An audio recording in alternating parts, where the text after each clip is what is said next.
ओम शांति। आज हम मधुर महावाक्य सुनेंगे। साकार मुरली 14/12/2022 की। तो आज बाबा हमें समझा रहे हैं कि आप बच्चों को घर गृहस्थ का संन्यास नहीं करना है, आपको 5 विकारों का संन्यास करना है, क्योंकि यही विकारों ने तुम्हें क्या बनाया, पतित बनाया है। साथ ही बाबा ने बताया कि आज सदगुरु बिगर घोर अंधियारा है ना। सदगुरु कौन? गुरुओं का भी महागुरु सदगुरु, सबके सदगति करने वाला निराकार परमपिता परमात्मा। तो बाबा कहते हैं आज देखो दुनिया में कितने गुरु हैं, देहधारी गुरु बहुत हैं, लेकिन वे किसकी सदगति नहीं कर सकते, खुद की ही सदगति नहीं कर सकते, है ना। तो औरों की क्या करेंगे। बाबा ने कहा भारत में तो स्त्री का पति भी गुरु है, लेकिन वो गुरु जो है, अगर पति गुरु है तो गुरु तो सदगति नहीं करता, और ही क्या बना देता, पतित बना देता है।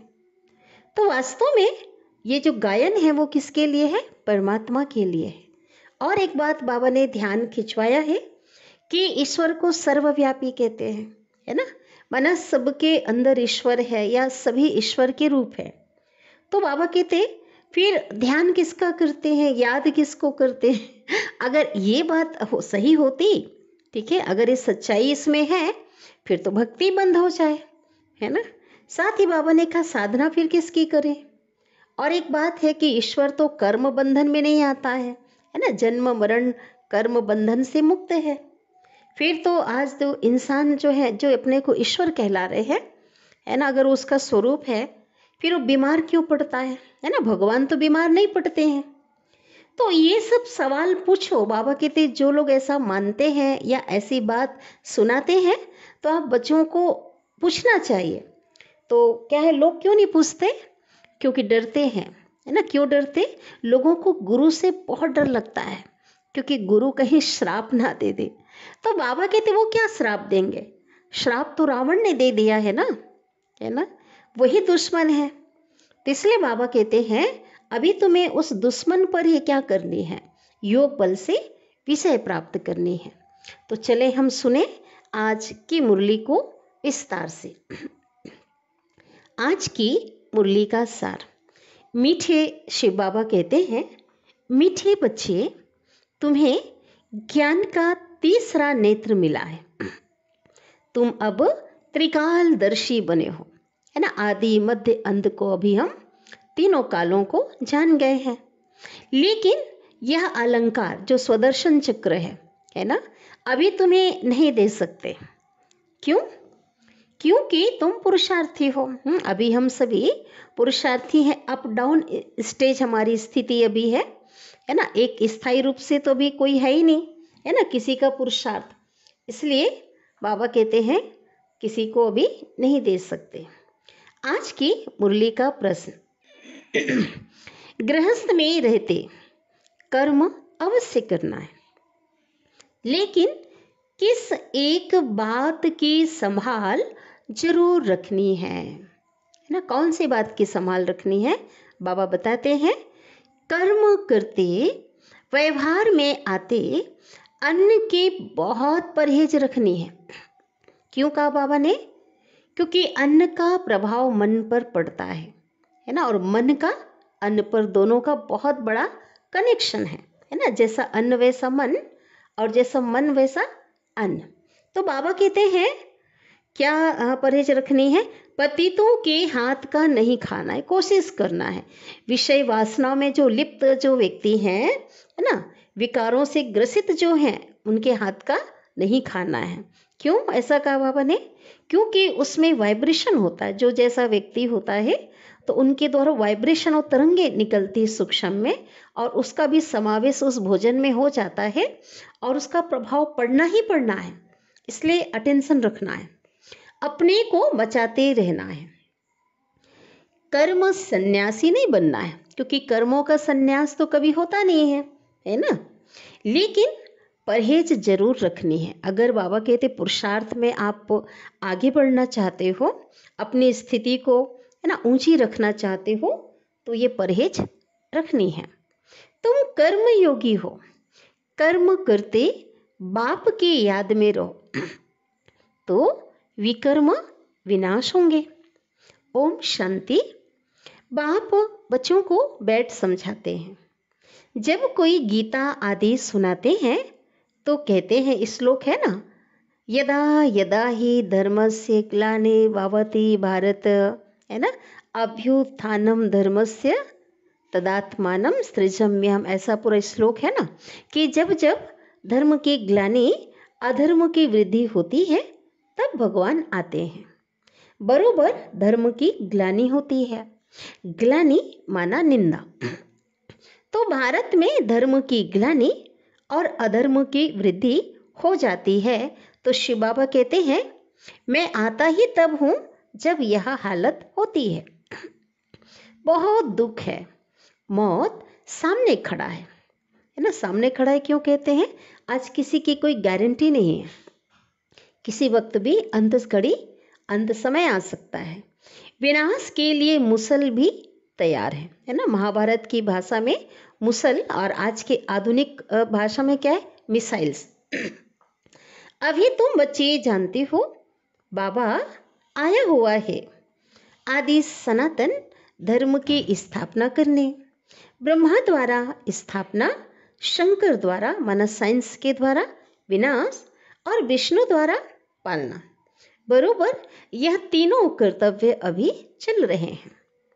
अभी तुम ब्राह्मण हो और जानते हो, अभी हम ब्राह्मण से फिर देवता बन रहे हैं।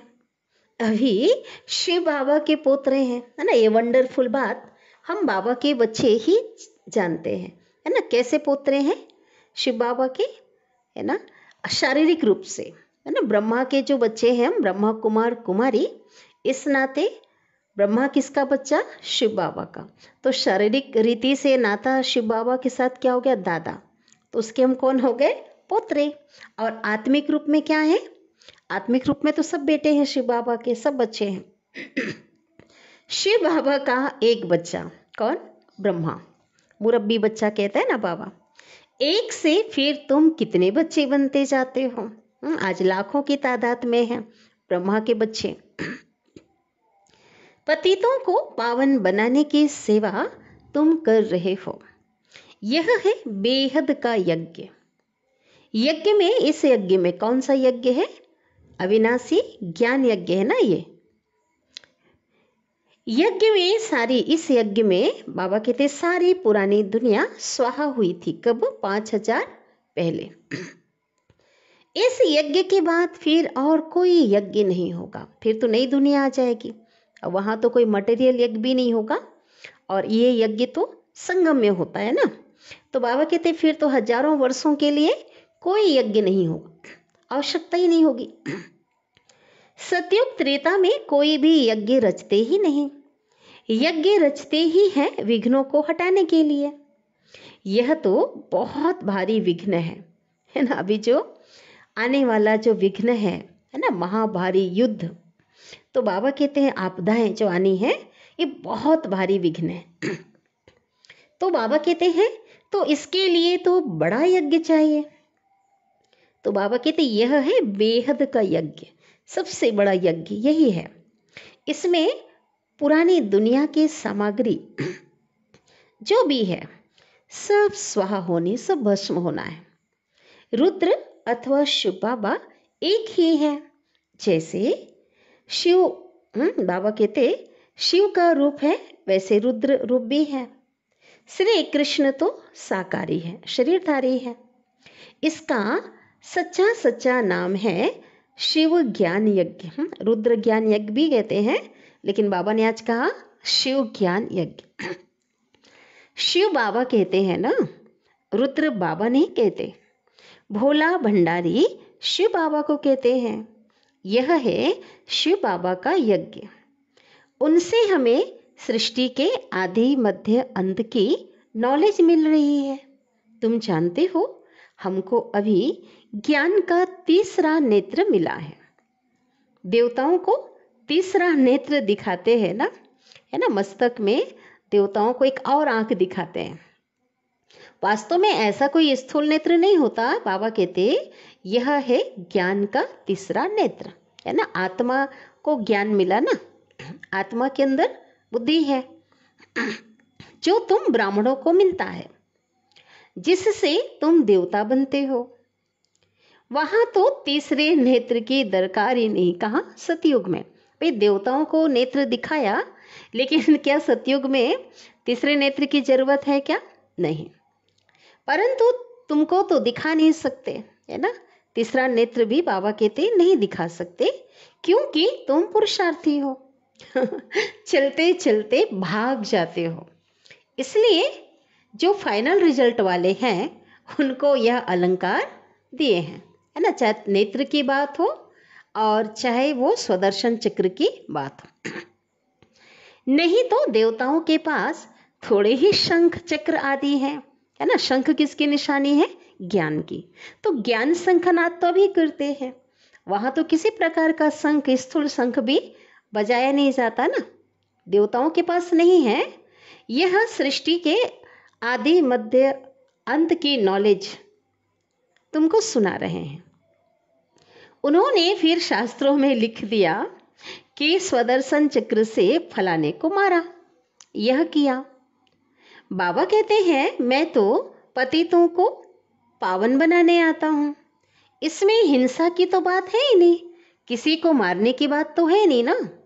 देवताओं का है ही अहिंसा परमो धर्म, है ना। देवता तो अहिंसक होते हैं, कभी हिंसा नहीं करते। श्री कृष्ण के लिए फिर हिंसा करना कैसे लिखा है? कहते हैं ना, कृष्ण ने क्या किया? चक्र से मारा, गला काटा। तो वास्तव में बाबा कहते हैं ये सही नहीं लिखा है, क्योंकि कृष्ण क्या है? अहिंसक है। कैसे वंडरफुल चित्र बनाए हैं भक्ति मार्ग में, कैसे चित्र बना दिया है। वहां ही गीता सुनाते, राजयोग सिखाते, वहां ही फिर किसको मारते हैं? देखो किसी की बुद्धि अभी तक गई नहीं, है ना। क्या दिखाते? कि कुरुक्षेत्र में कृष्ण ने अर्जुन को गीता ज्ञान दिया, इतना दिव्य ज्ञान, ठीक है। राजयोग सिखाया, कहाँ पे? युद्ध के मैदान में। और वहां ही फिर किसको मारते हैं? तो ये तो बाबा कहते हैं वंडरफुल चित्र है, बनाने वालों की तो दाद देनी पड़ेगी। बाप को याद करते ही इसलिए हैं कि आकर पतित दुनिया को पावन बनाओ, राजयोग सिखाओ। बाप कहते हैं ज्ञान का सागर, नॉलेजफुल मैं ही हूं। तुमको अभी नॉलेज मिल रही है, इसको ही अमर कथा कहते हैं। कहते हैं ना, शिव ने पार्वती को क्या सुनाया? अमर कथा। तो वो अमर कथा कौन सी है? यही है। वह तो शिव शंकर को एक कह देते हैं। शंकर तो सूक्ष्म वतनवासी है ना, सूक्ष्म शरीरधारी। वह कैसे वहां कथा सुनाएंगे? और उनको तो नॉलेज भी नहीं है। बाबा कहते हैं उनको तो नॉलेजफुल भी नहीं कहा जाता। शिव बाबा सारे सृष्टि चक्र का राज समझाते हैं। वो राज है ना, वो नॉलेज जो कोई के पास नहीं है। बाप धनी को ना जानने के कारण ही सभी आर्फन बन पड़े हैं। आर्फन माना निधन। लड़ते झगड़ते रहते हैं, है ना, बिना बाप के। सतयुग में तो कोई झगड़ा होता ही नहीं, ना रोना ना पिटना। इसलिए मोहजित राजा की कथा सुनाते हैं ना, क्योंकि वहां पर जो शरीर छोड़ेंगे उस समय भी कोई नहीं रोता, है ना। छोड़ने वाला भी खुशी खुशी पूरी उम्र में वो शरीर छोड़ता है। बच्चा जन्म लेता है तो भी नहीं रोता। रोना तो देवताओं को आता ही नहीं, जानते ही नहीं, वो तो है ही हंसने की दुनिया। तो बाबा कहते कथाएं तो ढेर है ना। हर एक धर्म में किस्म किस्म की कथाएं हैं, जो सब भक्ति मार्ग की सामग्री है। भक्ति करते हैं भगवान से मिलने के लिए। आधा कल्प भक्ति करते आए हैं, भगवान तो किसको मिला ही नहीं। भाई 2500 वर्ष कम होता है क्या? 2 युग। कब से भक्ति किया, लेकिन भगवान तो किसी को मिला नहीं। अब बाप ने तुम बच्चों को अपना परिचय दिया है, फिर क्या करना है? बाबा कहते आप बच्चों को परिचय मिला है, तुम्हें फिर औरों को बाप का परिचय देना है। सन सोच फादर, है ना। बच्चों को ही बाप का क्या करना है, शो करना है, प्रत्यक्ष करना है ना, उनको नाम वाला करना है। तो बाप का परिचय दे, सबको नॉलेज बताते रहते हो। तुम हर एक बच्चे की बुद्धि में है कि शिव बाबा हमारा रूहानी बाप है। यह भी भक्ति मार्ग वालों को समझाना है कि तुम्हारे दो बाप हैं, एक लौकिक पिता और दूसरा पारलौकिक, माना एक शरीर का पिता और दूसरा आत्मा का पिता। तो पारलौकिक पिता जो आत्मा का पिता है, जिसको गॉड फादर कहते हैं, जिसने यह बेहद की रचना रची है, बाप से तो जरूर वर्षा मिलता होगा ना। वह है स्वर्ग की रचना रचने वाला। वर्षा कोई छोटा मोटा वर्षा नहीं मिलता है, डायरेक्ट बादशाही, स्वर्ग का वर्षा मिलता। भारत ही स्वर्ग था, इन लक्ष्मी नारायण का राज्य था। अब बाबा पूछ रहे हैं, क्वेश्चन मार्क है, उन्हों को यह राज्य किसने दिया? कलयुग अंत में तो कोई भी विश्व का मालिक है ही नहीं, यह है ही रावण का राज्य। इसलिए खुद भी कहते हैं ना, हमको राम राज्य नहीं, राम राज्य नई दिल्ली में दैवी राज्य चाहिए। राम राज्य है सतयुग और त्रेता, रावण राज्य है ना। 5 विकार कब से शुरू हुए? द्वापर से। तो द्वापर कलयुग क्या है? रावण का राज्य। और द्वापर से ही भक्ति मार्ग शुरू होता है। विकार भी शुरू होते हैं, देहभान में आते हैं, वासनाओं के वशीभूत हो जाते है ना। काम क्रोध मोह लोभ अहंकार की प्रवेशता यहीं से होती है। पतित बनना शुरू करते हैं, जिसकी निशानियां भी जगन्नाथपुरी के मंदिर में बाहर देवताओं के गंदे चित्र बनाए हैं। अजंता एलोरा में भी है। और बाबा हमेशा जगन्नाथ की बात करते हैं, तो देवताओं के गंदे चित्र बनाए हैं। अब देवताएं तो पतित होते ही नहीं है ना, वो तो प्योर है। लेकिन वही देवताएं जब द्वापर युग में वाम मार्ग में जाते हैं, है ना, तो उसकी यादगार में उन्होंने देवताओं को ऐसा बनाया, क्योंकि देवता ही क्या बन जाते, पतित बन जाते ना। ताज तख्त आदि वही है, सिर्फ चित्र विकारी दिखाते हैं।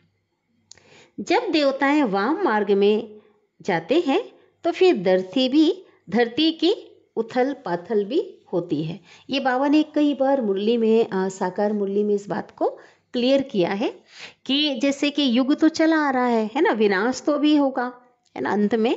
लेकिन उस समय बड़े बड़े सोने के जो महल आदि थे, इतने हीरे जवाहरत धन संपदा, वो कहाँ चले गए? तो बाबा ने इसके लिए बताया कि जैसे देवताएं वाम मार्ग में आए, पतित बने, उस समय भी भूकंप आया, है ना। फिर क्या हुआ? जो हीरे सोने के जो महल है ना, उस भूकंप में नीचे चले गए, टूट गए, दब गए। पूजा के लिए फिर भी बहुत धन संपदा थी, इसलिए पूजा के लिए कितना भारी मंदिर बनाया, सोमनाथ का, हीरे का लिंग बनाया, और उस मंदिर में कितने हीरे रत्न आदि जड़े हुए थे। तो भक्ति मार्ग में बनाया ना, आपे ही पूज्य आपे ही पुजारी। बाप समझाते हैं, मैं तो पुजारी नहीं बनता। अगर मैं बनूं, बाबा कहते, अगर मैं पुजारी बन जाऊं, मुझे फिर पूज्य कौन बनाएगा? मैं ना पतित बनता हूं ना बनाता हूं। बहुत बड़ी बात है ना। बाबा ना पतित बनते हैं और ना ही किसी को बनाते हैं। बाबा तो एवर प्योर है ना, और सबको क्या बनाते? अपने जैसा पावन बनाते हैं। तो बाबा कहते, पतित फिर कौन बनाते हैं? तुमको रावण बनाते हैं, जिसको जलाते चले आते हैं ना, जिसको जलाते हैं। इस समय पाप आत्माओं की दुनिया है, गाते भी है ना, पतित पावन आओ। फिर कह देते हैं, पतित पावन सीताराम। और आगे क्या कहते हैं? पतित पावन सीताराम और रघुपति राघव राजा राम कह देते। तो झट त्रेता वाले राम की याद आ जाती है, दाता राम की याद नहीं आती, निराकार राम की याद नहीं आती, राजा राम की याद आ जाती है। अब वो पतित पावन तो है ही नहीं। तो बाप यह सब बातें समझाते हैं। तुम सब सीताएं हो। एक तो त्रेता युग की राम की सीता एक थी, लेकिन बाबा कहते जो निराकार राम है, दाता राम है ना, तो उसकी जो सीताएं हम सभी, बाबा कहते आप सभी आत्माएं सीताएं, द्रौपदियां हो। एक की बात नहीं, द्रौपदी को दिखाते हैं 5 पति। अब ऐसी बात तो है ही नहीं, बाबा कहते ऐसी बात नहीं है। भारत ही प्राचीन पवित्र खंड था, क्योंकि पतित पावन परमपिता परमात्मा का बर्थ प्लेस है ना, जन्म स्थान है ना, इसलिए भारत की बहुत महिमा है। उसने यहाँ आकर, भारत में आकर पतित नरकवासियों का उद्धार किया है। सब धर्म वाले गॉड फादर को याद करते हैं। क्यों? क्योंकि इस समय सब तमो प्रधान है। इब्राहिम, बौद्ध है ना, बुद्ध जो है, आदि सब इस समय हाजिर है। माना जितने भी धर्म पिता हैं, और कोई शरीर छोड़कर कोई पार निर्वाण नहीं गए। बाबा कहते हो तो अभी यही है ना, अभी पार्ट बचा रहे हैं, अभी हाजिर हैं। पहला नंबर ब्रह्मा भी पतित दुनिया में है ना। फर्स्ट नंबर इस सृष्टि का आदि देव आदि पिता, पहले नंबर की जो आत्मा है वो भी इस दुनिया में है। तो उसके बाद के फिर वापस कैसे जा सकते हैं? सभी इस समय कब्र दाखिल हैं। कौन सा कब्र? देह रूपी कब्र में सभी देवभान में है ना। कब्र दाखिल माना वो कब्र नहीं कि जमीन में जो खोदा जाता है, वो नहीं। बाबा ने कहा अज्ञान की नींद में इस देह रूपी पेटी में कब्र में आत्माएं सो रही हैं, है ना। और जो व्यक्ति जो होता है वो क्या होता है? मृत के समान सोया व्यक्ति। तो इस समय सभी अज्ञान नींद में सभी सोए हुए ना, तो कब्र दाखिल है, देवभान में है। बाप आ करके सबको गति सदगति देते हैं। सतयुग में भारत पवित्र था। देवताओं के आगे गाते हैं ना महिमा, आप सर्वगुण संपन्न, संपूर्ण निर्विकारी, है ना। और अपने लिए क्या कहते हैं? हम विकारी हैं, हम नीच पापी कहते हैं ना, हम निर्गुण हारे में कोई गुण नहीं है।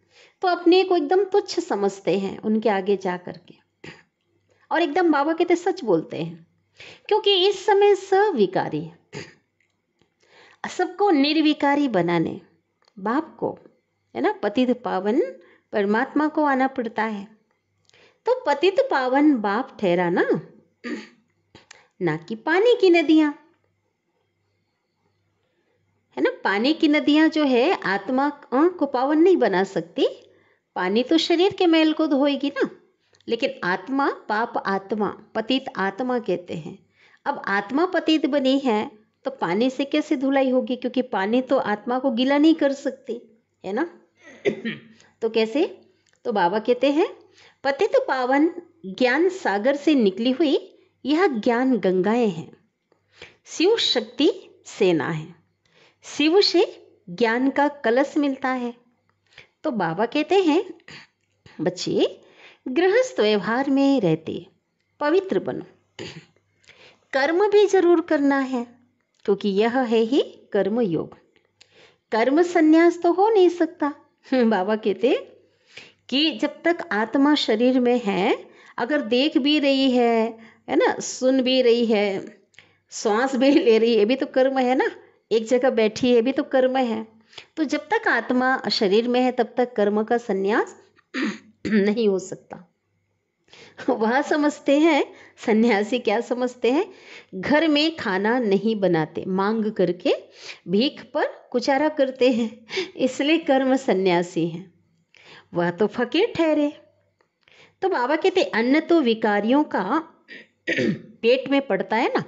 भले देखो उन्होंने सन्यास किया हुआ है, लेकिन गृहस्थी जो कि पतित हैं, है ना, विषय वासनाओं से ग्रसित हैं, तो उनका अन्न उनके पेट में जा रहा है, तो अन्न का तो प्रभाव पड़ेगा ना। बाबा कहते अन्न दोष लग जाता है। पतित घर से भर निकल जाते हैं, है ना, पावन बनने के लिए उस घर से गृहस्थ को छोड़ के सन्यासी निकल जाते हैं। फिर भी जन्म तो पतित घर में लेना पड़ता है ना। भाई जिसका खाया है उसका क्या बन गया हिसाब किताब। तो क्या होगा, उनके घर में फिर से जन्म लेना पड़ेगा ना। तुमको भी अन्न असर करेगा। इसलिए कई बार जो लोग हैं बाबा की भगवान की श्रीमत पर अटेंशन नहीं देते हैं और ऐसे लोगों का अन्न खा लेते हैं, है ना, जिनके जीवन में पवित्रता की धारणा ही नहीं है, हाँ, विषय वासनाओं में से जो लिप्त हैं, तो उनकी भी प्यूरिटी पे असर पड़ता है। उसका मन फिर योग में नहीं लगेगा, चंचलता आती है, तो असर पड़ता है। इसलिए बाबा ने अब करना ना करना तो अब बच्चों के ऊपर है, भाई बहनों के ऊपर है, लेकिन भगवान तो एक बता रहे हैं ना कि तुमको भी अन्न का असर जरूर करेगा, बहुत असर करता है, इसलिए परहेज रखी जाती है। पतित का अन्न नहीं खाना चाहिए जितना हो सके। कई बार किसी को प्रॉब्लम होती है तो बाबा कईयों को कहते योग लगाकर खाओ, लेकिन फिर भी जितना हो सके अपने को बचाओ। कोई का बहुत झगड़ा भी हो जाता है, एक भाई ज्ञान में आता है, दूसरा नहीं आता, ऐसे बहुत केस होते हैं। इतना बेहद का राज्य लेते हो तो जरूर कुछ झगड़े तो होंगे ना। बाबा कहते ऐसा तो नहीं मिलेगा ना। कोई भी हालत में तुमको अपना बचाव रखना है। अब भगवान ने तो बता दिया भाई, अब करना ना करना तो अपने ऊपर है ना। जितना बचाव रखेंगे उतनी अपनी स्थिति बहुत अच्छी होगी, हमारा योग अच्छा होगा। मुक्ति तो कोई पाते नहीं, गपोड़े मारते रहते हैं, झूठ बोलते हैं। हम ज्योति ज्योत में लीन होंगे, है ना। आत्मा भी ज्योति है और परमात्मा महाज्योति, उसमें जाके हम क्या हो जाएंगे, लीन होंगे। तो बाबा ने कई बार क्या बताया, फिर तो आत्मा विनाशी हो गई, परमात्मा भी विनाशी हो गया, है ना, लीन हो गए। तो बाबा ने कहा ऐसा कोई लीन नहीं होते। लौ में लीन होने के बाद बाबा ने कई बार समझाया है आत्मा परमात्मा में नहीं समाती है। समझाते समझाते आखिर उन्हों की बुद्धि में भी आएगा कि यह बात ठीक है। बाबा कहते अगर आप बच्चे जैसे मैं तुम्हें समझा रहा हूँ, है ना, उसको समझ के औरों को अच्छे से समझाओगे तो उनकी बुद्धि में भी आएगा, है ना, कि ये सही बात है। सतयुग की आयु अगर लाखों वर्ष होती तो संख्या तो बहुत बढ़ जाती। अभी भी संख्या और ही सबसे थोड़ी है ना। जो देवी देवता थे आज क्या कहला रहे हैं, सनातन धर्म की आत्मा आज हिंदू कहला रही है ना, तो उनकी संख्या क्या है, थोड़ी है। क्यों? क्योंकि कन्वर्ट हो गए हैं ना और धर्मों में। देवता धर्म वाले ना कितने मुसलमान बन गए, कितने क्रिश्चियन बन गए, कितने बौद्ध बन गए, है ना, बौद्धि बन गए। तो ऐसे जो है कन्वर्ट होते चले गए। देवता धर्म वाले हैं सूर्यवंशी। राम को फिर छत्री की निशानी दे दी, क्या दे दिया, धनुष बाण, जो युद्ध की निशानी है। अभी तुम रूहानी छत्री हो। क्यों रूहानी छत्री कहा? क्योंकि अभी हमारी लड़ाई किससे चल रही है, माया से। तो माया पर जीत पाते हो। इसमें समझने की बड़ी बुद्धि चाहिए, है ना। जो राम को धनुष बाण दिखाया तो त्रेता में ऐसा नहीं कि जो राम जी हैं वो धनुष बाण लेंगे या कोई रावण को मारेंगे, ऐसा नहीं है।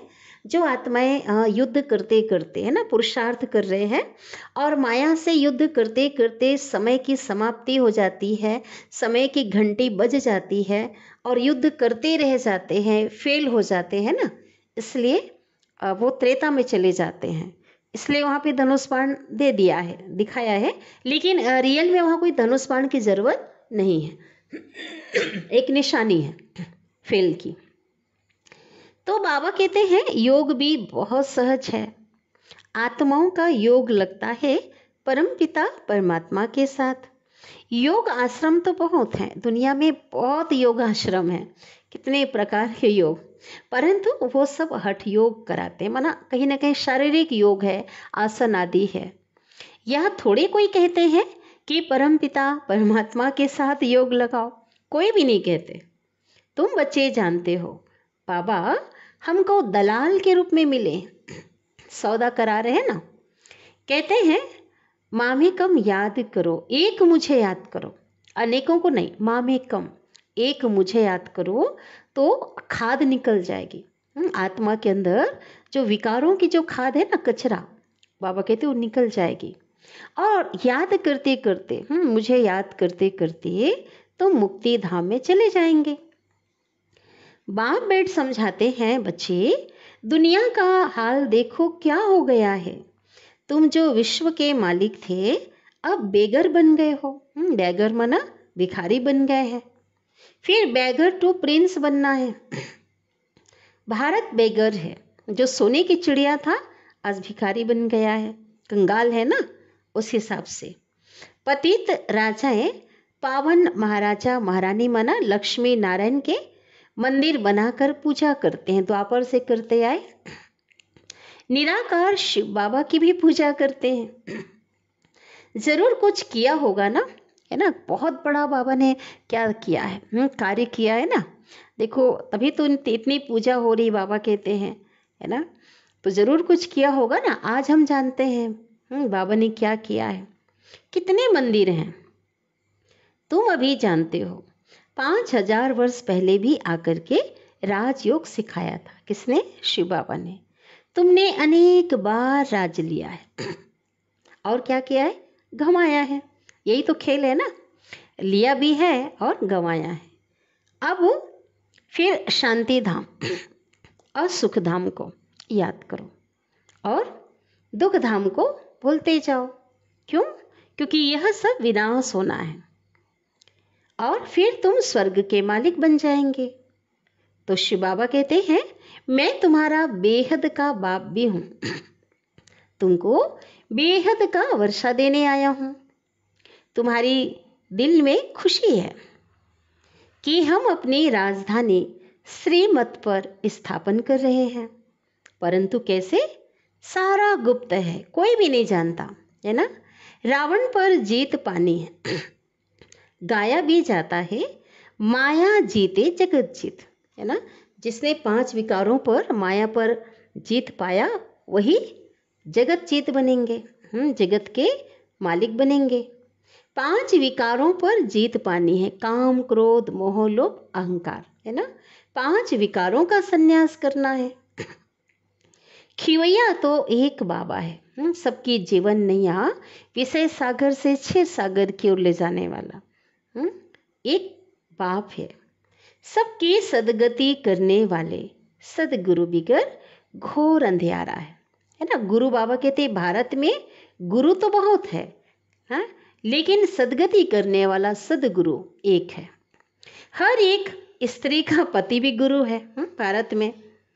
तो बाबा कहते हैं गुरु बिना सदगति नहीं, ऐसा कहा जाता है। तो हर एक स्त्री का पति भी गुरु है और भी बहुत से गुरु हैं। तो इतने गुरुओं के रहते हुए फिर इतनी दुर्गति क्यों हुई है? क्वेश्चन मार्क है ये बाबा कहते पूछना चाहिए लोगों से। कह देते हैं सब ईश्वर के रूप है। तो जब बाबा कहते जब हम ईश्वर हैं, फिर योग किस से लगाएं, है ना। किसको याद करें, किसका ध्यान करें? फिर तो भक्ति ही बंद हो जाए। अगर सब ईश्वर हैं तो फिर हे भगवान कहकर किसको बुलाते हो? जब स्वयं भगवान हो फिर तो भगवान को बुलाने की जरूरत नहीं है। साधना किसकी करते हैं? खुद ईश्वर थोड़ी ही कभी बीमार पड़ता है, परंतु ऐसा पूछने वाला कोई नहीं है। डरते रहते हैं, है ना। गुरुओं से उनको बहुत डर लगता है। क्यों? कहीं श्राप ना मिल जाए, है ना। तो शिव बाबा कहते वास्तव में श्राप देने वाला कौन है? श्रापित करने वाला वो तो रावण है। बाप तो वर्षा देते हैं ना, रावण दुश्मन है। इसलिए वर्ष वर्ष दशहरे में क्या करते? बाबा कहते रावण को, है ना, उसका प्रतीक पुतला जलाते रहते हैं। लक्ष्मी नारायण के चित्र को कभी जलाते हैं क्या? पूछा बाबा ने। क्वेश्चन मार्क है। बिल्कुल नहीं। रावण क्या चीज है अभी तुमको मालूम पड़ा है। सतयुग में पावन प्रवृत्ति में सुख था। वहां जो गृहस्थ जीवन था, पवित्र गृहस्थ जीवन था ना, तो सुख था। अभी पतित प्रवृत्ति, अभी गृहस्थ जीवन कैसा हो गया? विकारों का समावेश हो गया, पतित बन गया ना, तो दुख है। अभी इसका विनाश होना है। तुम देखेंगे, बाबा कहते अर्थक्वेक आदि होती रहेंगे। हाँ, रिहर्सल तो हो रहा है ना, फाइनल में तो बहुत भयंकर होगा और हम सभी ने देखा है।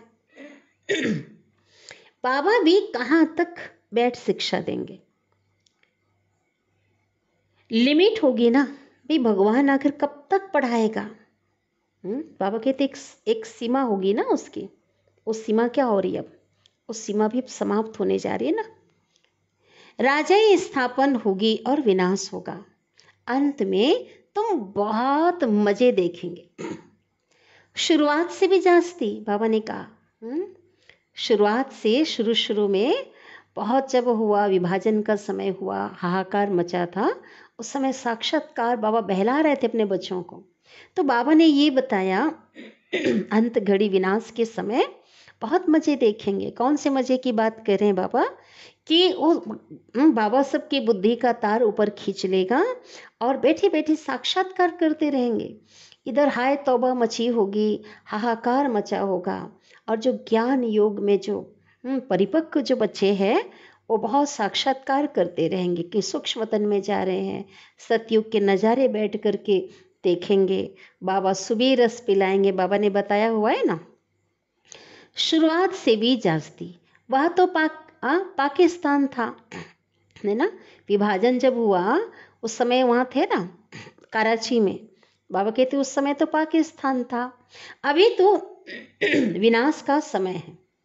तुमको बाबा बहुत कुछ दिखलाएंगे। फिर जो अच्छी रीति नहीं पढ़े हुए होंगे, वह अंदर फथकते रहेंगे। हम पश्चाताप करेंगे, कर क्या सकते हैं। फिर अभी जितना पुरुषार्थ करना है कर लो। हम बाबा कहते बाल बच्चों को तो संभालना ही है, कायर नहीं बनना है ना। जैसे सन्यासी क्या करते हैं, बाल बच्चों को छोड़ के चले जाते हैं। बाबा कहते आपको डरपोक नहीं बनना है। मैदान छोड़कर जो भाग गया वो बहादुर थोड़ी है। बाबा कहते आपको तो गृहस्थ जीवन में रहते हुए, है ना, बहादुर बनना है। अपने बाल बच्चों को संभालना है, हाँ, कर्तव्य का निर्वहन करना है।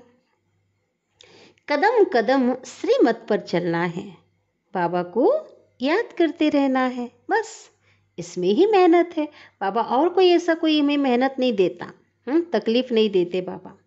पापों का बोझा सिर से कैसे उतरे, उसके लिए है सहज योग। यह है ज्ञान बल, है ना, बहुत बड़ी शक्ति है ज्ञान भी, और योग बल, जिससे ये दो ऐसे बल हैं जिससे माया पर विजय पाकर विश्व के मालिक बनते हो। अच्छा, बाबा की ओर से हम याद प्यार ले लेते हैं। मीठे मीठे सिकिलधे बच्चों प्रति माता पिता बाप दादा का याद प्यार और गुड मॉर्निंग। रूहानी बाप की रूहानी बच्चों को नमस्ते। और हम रूहानी बच्चों की रूहानी माता पिता बाप दादा को याद प्यार, गुड मॉर्निंग और नमस्ते। शुक्रिया बाबा, शुक्रिया, आपका दिल से पद्मा पदम गुना शुक्रिया। धारणा के लिए मुख्य सार। पहली पॉइंट, श्रीमत पर ज्ञान और योग बल से माया पर विजय पानी है। केवल योग बल नहीं कहा बाबा ने, ज्ञान और योग बल, है ना। विनाश के पहले अपने विकर्मों को विनाश करना है। दूसरी पॉइंट है, बेहद का राज्य लेने के लिए हर बात में अपना बचाव करते रहना है। अन्य दोष से बहुत संभाल करनी है। कई बाबा के श्रीमत का उल्लंघन करते हैं, फिर कहते हैं हमारा योग नहीं लग रहा है, फिर कहते हैं हमको ऐसे स्वप्न आ रहे हैं, फिर कहते हैं हमसे ऐसी भूल हो गई। तो ये सब इसी का दुष्परिणाम है। तो बाबा ने कहा कि जो अटेंशन बाबा खिंचवाते हैं, जिन बातों से सावधानी बाबा हमें सावधान करते हैं, उससे अपने आप को क्या करना है, संभाल करनी है। सदगुरु बाबा हमें वरदान दे रहे हैं, संगम युग के महत्व को जान, स्नेह की अनुभूतियों में समाने वाले। संपूर्ण ज्ञानी योगी भव। विस्तार है, संगम युग परमात्मा स्नेह का युग है। इसी एक युग में भगवान का प्यार प्रैक्टिकल में आत्माओं को मिलता है। तो इस युग के महत्व को जानकर स्नेह की अनुभूतियों में समा जाओ। बाबा कहते फिर कभी ऐसा समय नहीं आएगा, प्यार के सागर का अनुभव फिर कभी नहीं कर सकेंगे। स्नेह का सागर, स्नेह के हीरे मोतियों की थालियां भर भर के दे रहे हैं, और अपार प्यार दे रहे हैं। तो अपने को सदा भरपूर करो। थोड़े से अनुभव में खुश नहीं हो जाओ, संपन्न बनो। ये परमात्मा प्यार के हीरे मोती बहुत अनमोल हैं। इससे सदा सजे सजाए रहो, क्योंकि यह स्नेह ही योग है। क्यों कहा ऐसा? क्योंकि जिससे स्नेह होता है उससे लिंक स्वतः ही जुटा हुआ होता है ना, उसे भूल नहीं सकते। वो तो जैसे समाया हुआ है, और स्नेह में समाना ही संपूर्ण ज्ञान है। तो ऐसे रूहानी स्नेह का सदा अनुभव करने वाले ही संपूर्ण ज्ञानी योगी हैं। स्लोगन है, जो व्यर्थ की फीलिंग से परे रहता है वही मायाजीत बनता है ना। बाबा कहते हैं क्योंकि माया किस रूप में आती है? माया का सूक्ष्म रूप है व्यर्थ, है ना। व्यर्थ की बातें, व्यर्थ की फीलिंग जो होती, महसूसता जो होती है, तो उससे क्या करना है? अगर मायाजीत बनना है तो ज्ञान और योग बल से, बाबा ने जो मैं युक्ति बताई है ना, जो समर्थ सोचने के लिए खजाना दिया है, समर्थ का खजाना जो ज्ञान दिया है। तो जब खाली कहते हैं ना, खाली घर शैतान का घर, तो खाली बुद्धि में व्यर्थ की बातें तो आएंगे। तो व्यर्थ की फीलिंग से परे रहने के लिए क्या करना है? ज्ञान का चिंतन करना है, ज्ञान रत्नों से खेलना है ना। तो वही क्या रहेगा? मायाजीत वही बनता है। अच्छा, ओम शांति।